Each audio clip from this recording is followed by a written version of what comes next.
Hey there, and welcome to this episode of the Cutting Room Floor. This is where I go a little deeper into some of the content from a recent message here at Sunny Slope Church. We are working our way through the book of First Corinthians. It's one of the letters, it's one of actually four letters that Paul writes to the Corinthians, one of the two letters that we still have from Paul's correspondence with the Corinthians.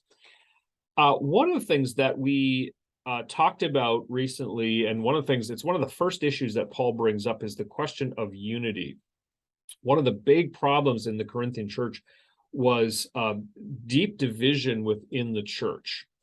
And Paul is urging the church to practice unity, to be of one mind, to not quarrel, to not argue, but actually to be a unified church.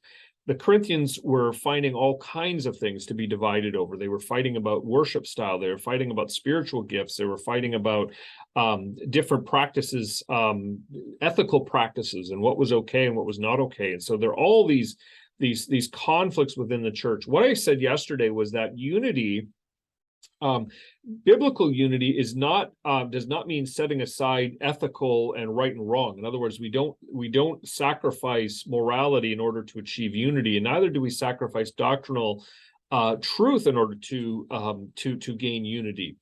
But the question, and I said, obviously we can disagree on certain things and still be united, right? We can have differences of opinion and disagreements. But we can still strive to practice and to be a united church, and that's what we're called to do. And I explain what that means in the sermon. One of the things that I thought about a little bit later on, one of the things that I thought might be helpful to just kind of wrestle with a little bit with you, is the question of how do we, where do we draw these lines of unity? Where do we practice unity with people, and where do we not practice them? And what does that all look like? And so it's a question that the church has wrestled with and dealt with in many different times and places. And it's always one that takes a great deal of wisdom to know this. Let me put up my screen here. And let me maybe kind of lay this out. I think this might be helpful for us just as a way to think about this when we think about practicing unity. On the bottom what we have to learn to do is decide and discern and determine what are matters, what are primary matters, secondary matters, and tertiary matters. What do I mean by that? Primary issues are issues on what we must agree on, or we can't really consider ourselves to be part of the true Christian church. In other words, primary issues are what we call salvation issues. That is to say that if you disagree on these matters, you're probably putting yourself outside the bounds of the historic Orthodox Christian faith. Maybe the best way to look at that is to say, what are the doctrines and the theology that's laid out in the Apostles' Creed. That's what unites the whole church of all times and all places. That's what essentially sets the boundaries between Christian and non-Christian, which is to say that if you deny something in the Apostles' Creed, you have good reason to question whether or not you are a genuine Christian or not, right? So if you, and what that means is that you might have Baptists, and you might have Pentecostals, and you might have Reformed people, and you might have, Lutherans, and all kinds of other different traditions and backgrounds. And yet they can all affirm the essential truths of the Christian faith that are laid out in the Apostles' Creed. They can all affirm salvation by grace alone, through Christ alone. And so everything that's laid out there, those are primary issues. Those are things that we really have to agree on.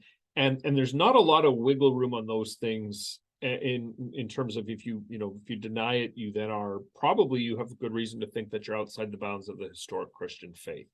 There's where our ultimate unity is, because that's the unity in the gospel. That's really, the Apostles' Creed doesn't get into a lot of secondary issues. It doesn't really lay out the meaning of, say, the Lord's Supper, or the meaning of baptism. It doesn't say whether infant baptism versus believers baptism. It doesn't lay out any of those things. It simply lays out the heart of the Christian faith, the gospel of Jesus Christ, And that's where we have to fight fiercely for unity and for really all affirming and believing what is stated in the Apostles' Creed.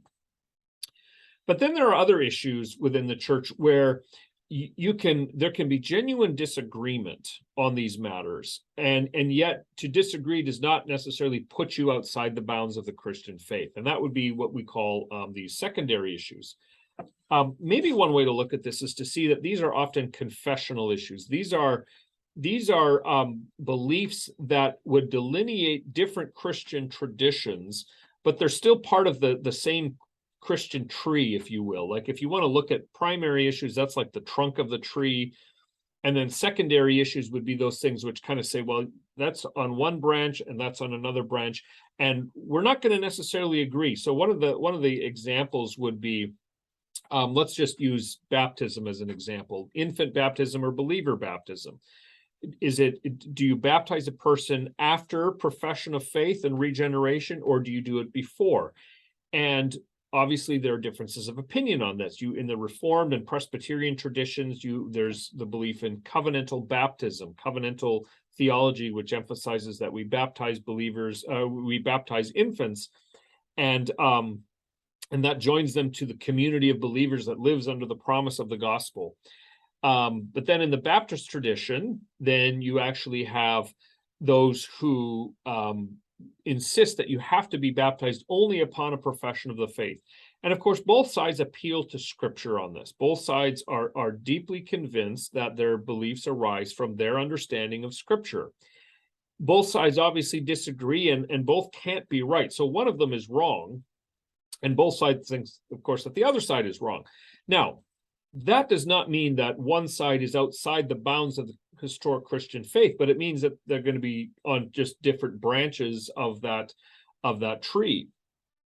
What that means, I think, in terms of unity, it might mean functionally that it might be difficult for people in those different camps to worship regularly with one another, if for nothing other than a practical reason. So in other words, if you believe in believers' baptism, and you hold to that conviction, it's going to be difficult for you to worship regularly with a church that believes different, unless you are willing to set aside or sort of look past that belief. Now, that's a possibility, right? You can certainly do that, but it certainly means that believers, even on these different branches of the tree, even on secondary issues, can absolutely and must absolutely work together in causes for the kingdom. There can be unity there. You might have disagreement. You can talk and discuss and learn from one another, but you can still be unified in terms of mission in the community. For example, a Reformed and a Baptist church can both join together to say reach the neighborhood with the gospel, or to volunteer in the community in ways that say help to feed the poor and the hungry. And that's actually a really valuable witness to the community, because essentially what you're saying is that even though we have differences, what unites us is far more important than what we actually disagree on. And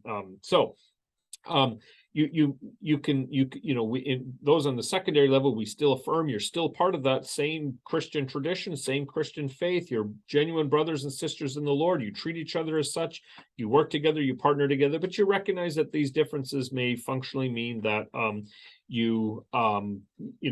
maybe you can't regularly worship together, but in a church service, but that doesn't take anything away from either side. Now, the third level is the tertiary issues, and this is really these are not so much confessional issues. They're certainly not salvation issues, but they're really preference matters.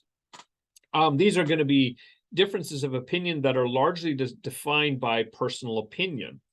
And so I sort of sometimes refer to this as what color to paint the nursery, right? So if you have a church community, you might have differences of opinion about something like how to paint the church nursery, or worship style. What kind of music helps you glorify God the best? And it might be the organ, it might be piano. These are not salvation issues and not confessional issues. They're simply a matter of personal taste. Christians, of course, absolutely have to get along from those who share different opinions on these things. In fact, can even learn from and appreciate being in close communion and close fellowship with brothers and sisters who see things differently.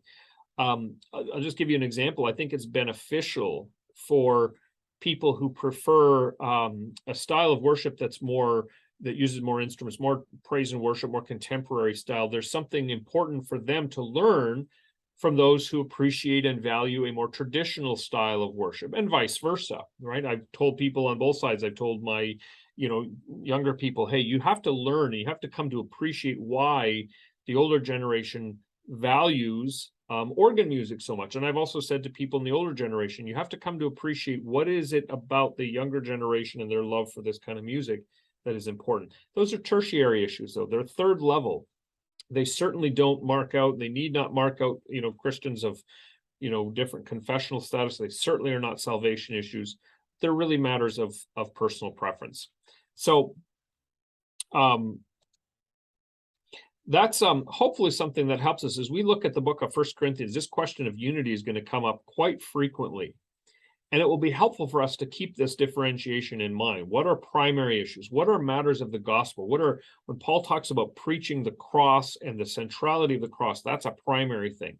What are secondary issues? How can we find unity with people who are on that second level?